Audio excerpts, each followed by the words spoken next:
Welcome to the Living a Nordic Life podcast, where we explore a simpler, cosier and more intentional life the Nordic way. I'm Fiona McKenna, your Nordic living guide and founder of Living a Nordic Life, where I share all things Nordic living and show you that a Nordic life is the way to bring intentional calm and healthy habits into your own life, wherever you are in the world. Are you looking for ways to bring simplicity, coziness and calm into your life? Well, let me show you how. Visit the Living a Nordic Life website to explore how I can help you on your journey to simple, healthy and happy calm, the Nordic way. You can subscribe to the podcast right here.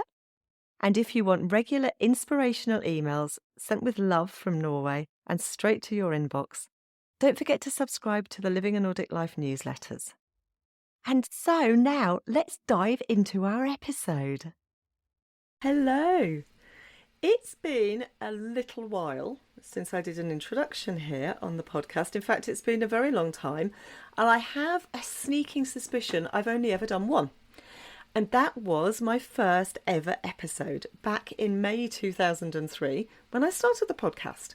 Since then, things have changed a lot. I've done getting on for 80 episodes. We have reached a milestone, which is 100,000 downloads. And I'm so grateful to all of you for listening, because if you weren't listening, we would not have reached that.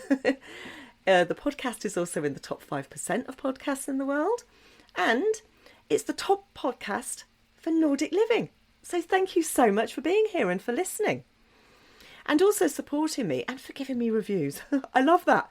It's just amazing. Thank you so much. So I thought that as I have so many more people joining me here on the podcast, but also in my Facebook group, if you're not a member, come and join. It's Living a Nordic Life. And following me on Pinterest and Instagram and all those other things that I'm on, I thought maybe it might be nice for me to introduce myself a little bit to you again and perhaps invite you in to have a moment in my life, a glimpse of my life here in southern Norway and how I got here from where I was, which was southwest England. So as you've probably guessed from my accent, I'm not Norwegian. I am English. I'm from Dorset in southwest England, which is a county that is right down on the coast. If you can imagine the shape of England, it's almost in the middle, slightly to the left as you're looking at it, slightly to the west. And it's a place that has a lot of coastline.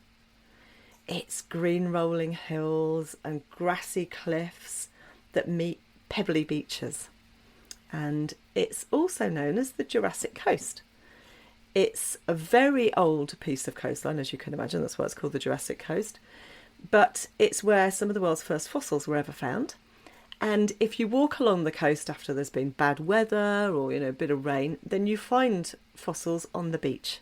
In fact, we find fossils in the fields as well after they've ploughed. It's brilliant. It's a great place to go, if you've got kids that like that kind of thing, or if you like that kind of thing yourself. I do. I love picking up fossils. It's so much fun. But it was a long way, or is a long way from Norway, which is rugged, can be a bit dark, lots of pine forests and mountains and granite, and very different to Dorset and that kind of soft gentleness and lots of green as well, I might add. So how did I get here? I met Andre, my Norwegian husband, in 2007. And for a while, we lived between Norway and England.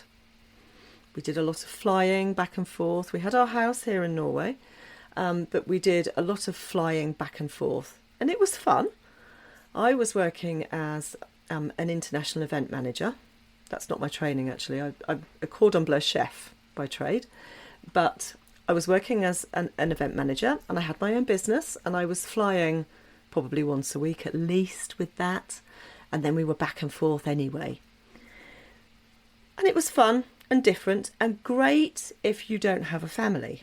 But then we had 2 kids in England and we decided that it would be nice for them to experience some Norwegian culture as well, because we'd focused very much on being English and hadn't really considered the fact that they are both. They're Norwegian and English. They have dual citizenship and they have two cultures. That is part of who they are, and that's very important. So we thought it would be nice for them to come to Norway and experience Norwegian culture as well. Still keeping hold of their English side, but a little bit of both. And at that point, the UK had just voted to leave the EU. And we felt a little bit unwanted, to be honest. We considered ourselves to be European first and foremost, and then English Norwegian. But, definitely European. And we wanted to still be part of Europe. We felt that quite strongly. So we decided that we would come and live in Norway for a little bit. And luckily we'd kept our house there and everything was furnished. So it wasn't the hardest move to make. We had to bring some things, but it wasn't the hardest move to make. And it certainly wasn't in any way traumatic, because I know that moving house can be difficult, can't it? But moving countries is hard work, and especially when you've got two children. But they're very resilient, and they just accepted it. And they started school in Norway. It's an international school where English was the main language, so that was much easier for them. Since then, they have actually moved to the Norwegian schooling system, and you probably know that if you've been listening to some of my other podcast episodes, because I talk about kindergarten, because Mia, my youngest, was born here in Norway. And I talk about the Norwegian schooling system. So if you're interested in that, go and have a look. I've written some articles as well if you want to have a look on my website, if you'd rather read than listen. I tend to add a little bit more to my podcast episodes. You probably know that if you listen to me regularly, because I go off on a tangent, because I think of something I have to tell you, and I have to tell you straight away. But I'd thought that moving to another country in Europe that felt so similar to the UK, that kind of looked similar, it doesn't look that different, feels the same, the same kind of, way of living. I thought that it would be easy. But I quickly learnt that there's quite a significant culture difference between England and Norway. More than I'd realised. But the biggest struggle for me was actually the weather.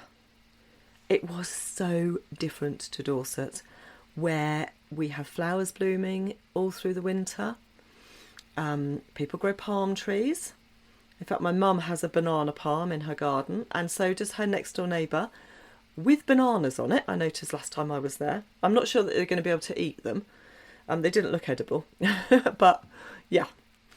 Date palms with dates on, small dates admittedly, but still dates, and palm trees along the seafront, a bit like you'd imagine kind of southern Spain to look like.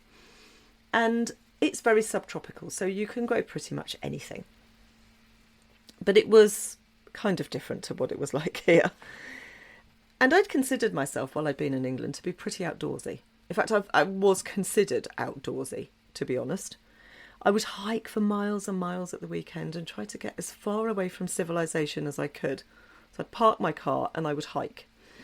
And if you've ever been to England or you're English, you will know that it's not always easy to get away from civilization, and certainly not away from roads. You have to go, to make quite an effort.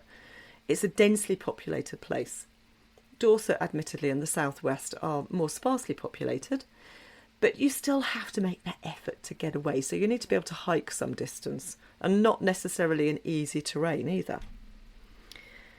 And when I wasn't hiking, I'd spend hours outside in my garden or looking at insects, because I love insects. Don't get me started on that. We won't talk about insects in this episode because I do love them and I will talk for ages about them. But in Norway, the things that I had done were not considered outdoorsy at all. That was a bit of a surprise as well, because I was like, really? My hiking 18 miles isn't anything. And other people were hiking 18 miles in minus 20. Goodness, it was crazy. I mean, what I was doing was like a normal Tuesday to most Norwegians. But the biggest shock came when we had the first winter here. We'd been back and forth, a lot, and it had been over the winters and at Christmas and that kind of thing. But it felt more like a holiday because it was only ever a couple of weeks, so there was an end to it. So you knew that once you left, you'd be back on that plane and then you'd be walking out into sun and something above zero. Here, minus 20 for weeks at a time, a lot of snow, and sometimes more snow and more snow and more snow, so that you don't even know where to put it. And I don't think I had ever seen so much snow in my life. at once. That was that point. I was like, goodness, is it ever going to stop? Where do we put it now? The garden is full of snow. Where are we going to put it? And it goes on a long time as well. It starts in Norway. If you're lucky, it starts in November, but quite often it's a long time before. And it doesn't really end until April and sometimes May. And it might stop snowing, but all that snow that has been piled up has got to melt as well. That takes time.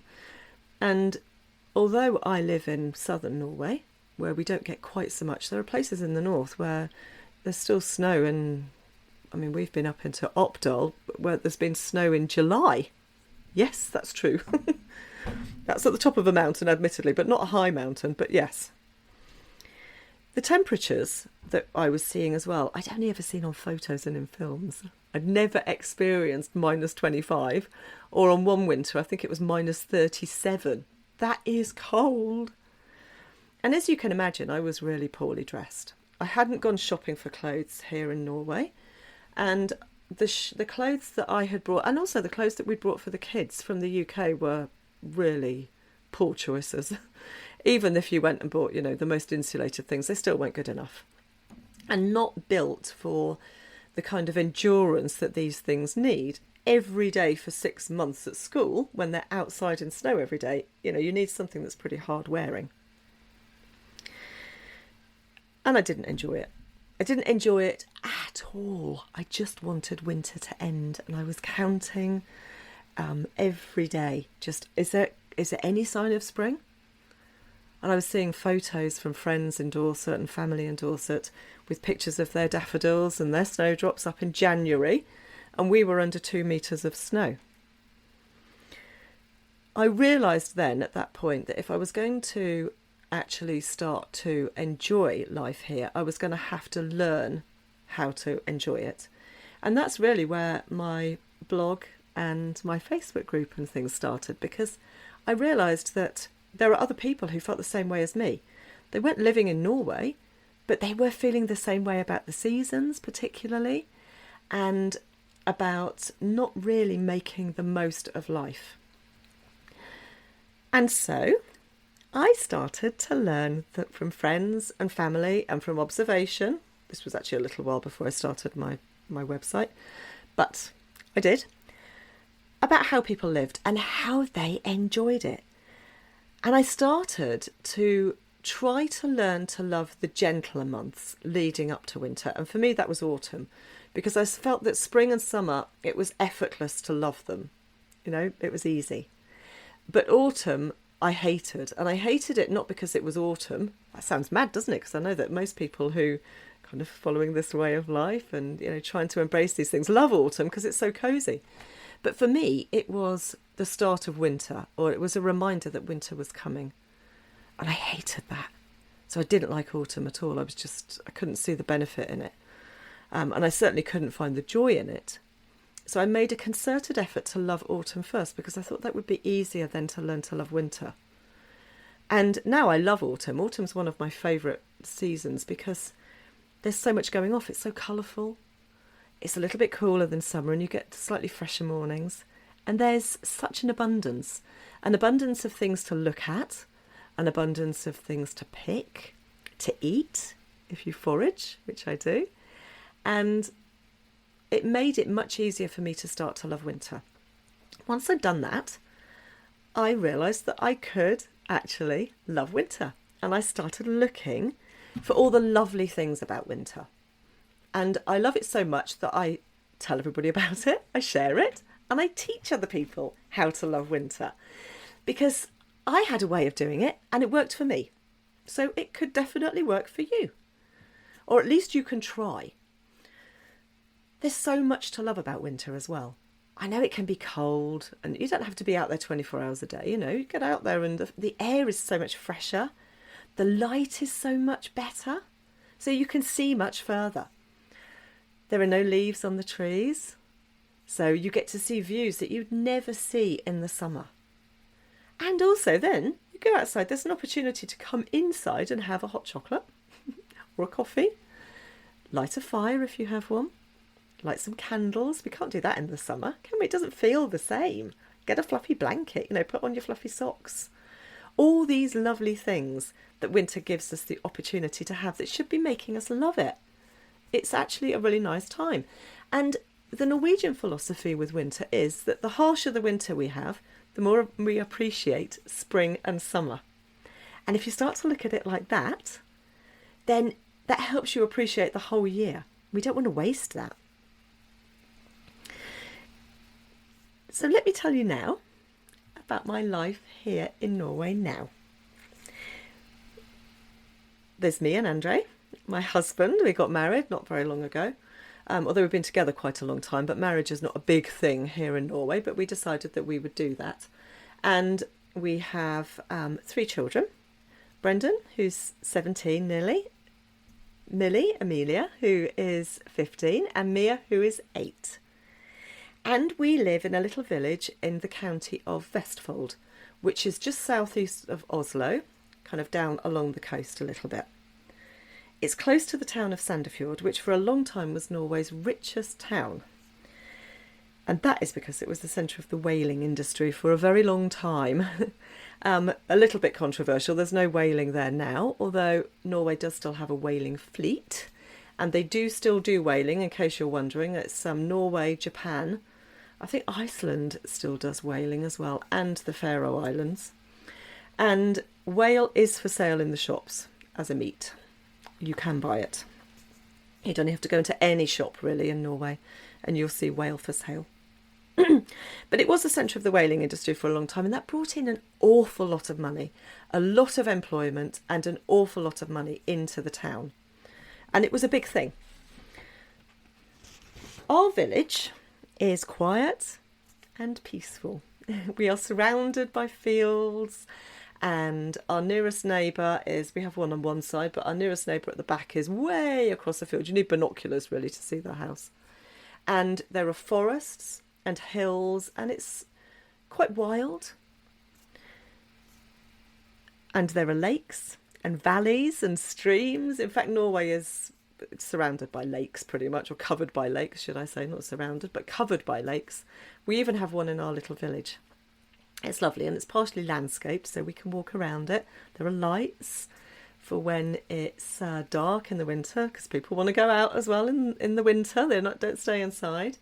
And we have cross-country ski tracks, and it's a nice village to live in. It's child-friendly and it's safe, and there's usually quite a bit going off. And we live directly opposite the primary school, which is brand new, right in the middle of the village, although we don't feel like we're in the middle of the village because we've got a big garden and we've got a lot of trees in it as well, so it feels quite intimate and, away from everybody sort of looking in.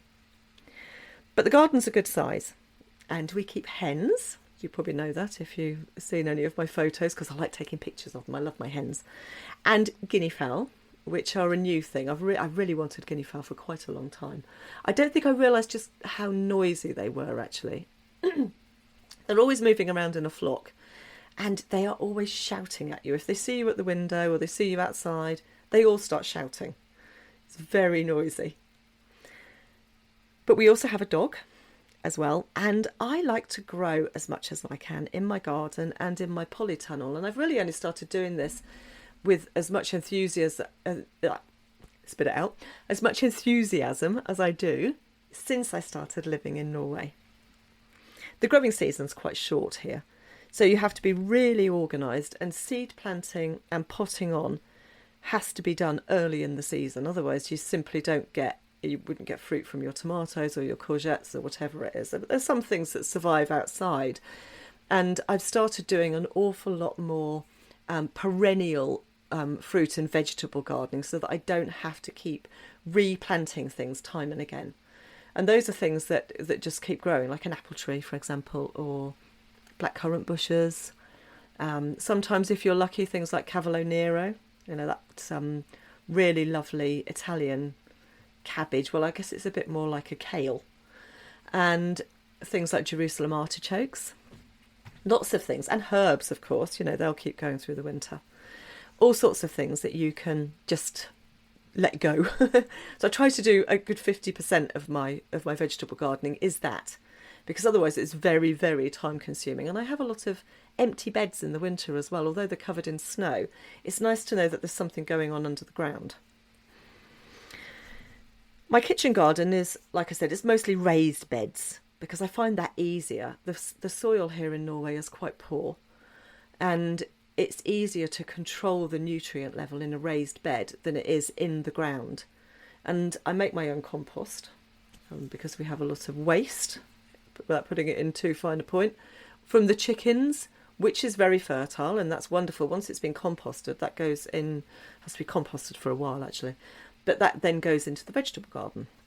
And there's this circle, you know, of eating things and it being reproduced, so that I'm not making a lot of waste, and that's very intentional. We think very carefully about that. But I also have a fruit garden, which is perennial, and I don't have to think very much about that. I cut the branches back.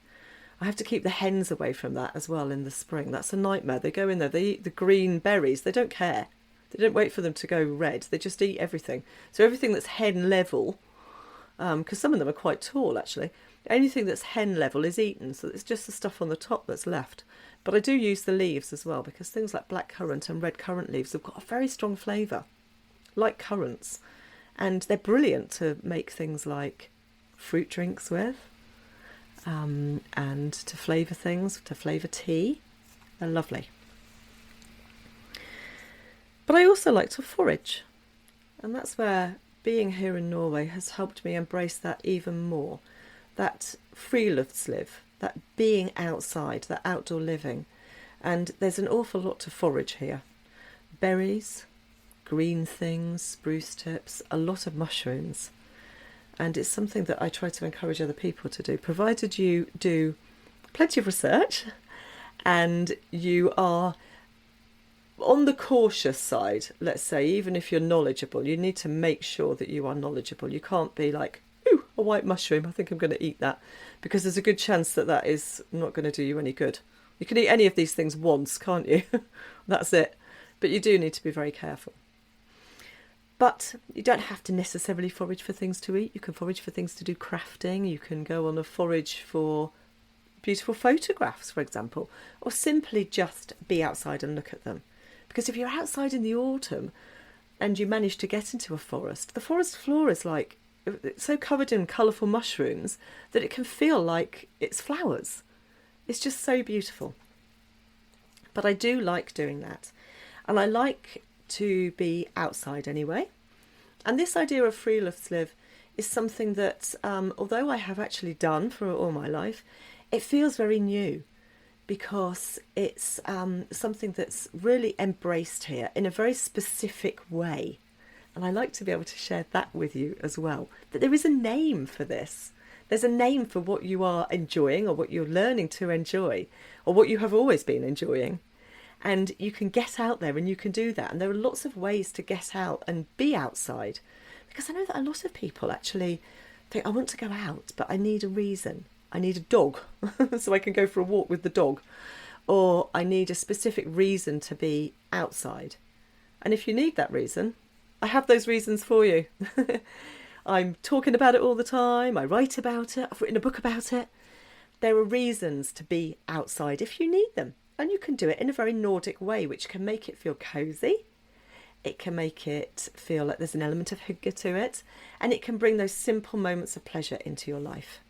I really like to live a sustainable life. And that's something that I'm focusing on a lot this year, trying to be more sustainable and more intentional in the things that I'm doing. It helps when we've got the garden, admittedly, and I've got the hens. We collect our own eggs. And I try to keep as much control of what goes into my food as I possibly can, and what goes into my family's food. So I cook an awful lot of things. I do a lot of preserving. I do a lot of things like jam making.